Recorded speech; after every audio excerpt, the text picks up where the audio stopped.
నమస్కారం. Cat crime awareness channel video చేస్తున్నాను. చాలా అంటే చాలా బాధేస్తుంది. ఒకే రోజు తెలంగాణ ఎస్పెషల్ హైదరాబాద్లో 3 పిల్లలు చనిపోయారు.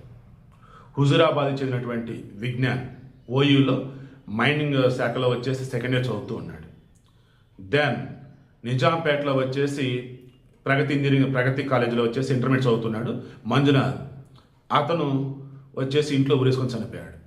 నెక్స్ట్ కాలేజీ హాస్టల్లో వచ్చేసి వర్ష మక్తా చెందినటువంటి అమ్మాయి, తను వచ్చేసి బాచుపడి శ్రీ చైతన్య కళ చదువుతుంది. ఆ అమ్మాయి ఊరేసుకొని చనిపోయింది. రీసెంట్ టైమ్స్లో పిల్లలు అసలు ఎందుకు చనిపోతున్నారంటే కూడా అసలు అర్థం కావట్లేదు. అది మాస్ హిస్టీరియానా ఏదైనా సైకలాజికల్ ప్రాబ్లమ్సా, కాలేజీలో కౌన్సిలింగ్ ఇచ్చారు లేరా? ముందైతే వర్ష చెప్తారు. వర్ష ఇంటర్ ఫస్ట్ ఇయర్. అసలు ఆ అమ్మాయి ఎందుకు చనిపోయింది అంటే కాలేజీ యజమాని చవట్ల, ఫ్రెండ్స్ చవట్ల, విచారణలో తెలియాలి. ఆ అమ్మాయి పడి గాంధీ ఆసుపత్రిలో ఉంది.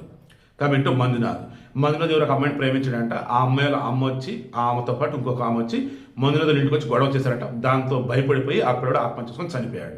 ఆ అబ్బాయి బడి గాంధీ ఆసుపత్రిలో ఉంది. కమింగ్ టు ఓయూ, ఆ మైనింగ్ డిపార్ట్మెంట్లో వచ్చే సెకండ్ ఇయర్ చదువుతున్నటువంటి ఈ విజ్ఞాన్ ఎవరైతే ఉన్నారో, చదువు వలన ఇంట్లో వాళ్ళ ఇబ్బందులా లేదా కూడా లవ్ అఫేరా, ఫ్యాకల్టీ అతను అన్నారా, అది కూడా తెలియాలి. అతను ఓయూలోనే బయట అవుట్డోర్లోనే చెట్టు కూర్చుకొని చనిపోయాడు. ఇతను బాడీ కూడా గాంధీ ఆసుపత్రిలో ఉంది. హైదరాబాద్ చనిపోయిన ముగ్గురు ఆత్మహత్య, ముగ్గురు బాడీలు గాంధీ ఆసుపత్రిలో ఉంది. ముగ్గురు పిల్లల తల్లిదండ్రులు గాంధీ ఆసుపత్రి ఒకరినొకరు చూసుకొని బోర్లు వెలిపిస్తున్నారు. ఏంటి సమాజం, ఏంటి ఇలా మారిపోయింది అని చెప్పేసి దండం పెడుతున్నా. పిల్లలైనా పెద్దలైనా మరలా చెప్తాను, జీవితం అంటే ఏంటో పిల్లలకు చెప్పండి, పెద్దలు తెలుసుకోండి. అంతిమంగా పిల్లల్ని దయచేసి ఎట్ట పడితే అట్ట మాట్లాడకండి, చెప్పండి, నెమ్మదిగా చెప్పండి. అంటే పిల్లలు మీకు కూడా పుణ్యం ఉండిదిరా, అమ్మా నాన్న అంటే అన్ని వదులుకొని మీకోసం బతికేవాళ్ళరా, మీరే లేనప్పుడు వాళ్ళు ఎందుకురా? ఆడవాళ్ళైనా మగ ప్లీజ్ అమ్మ, ప్రతి దానికి సొల్యూషన్ ఉంటుంది.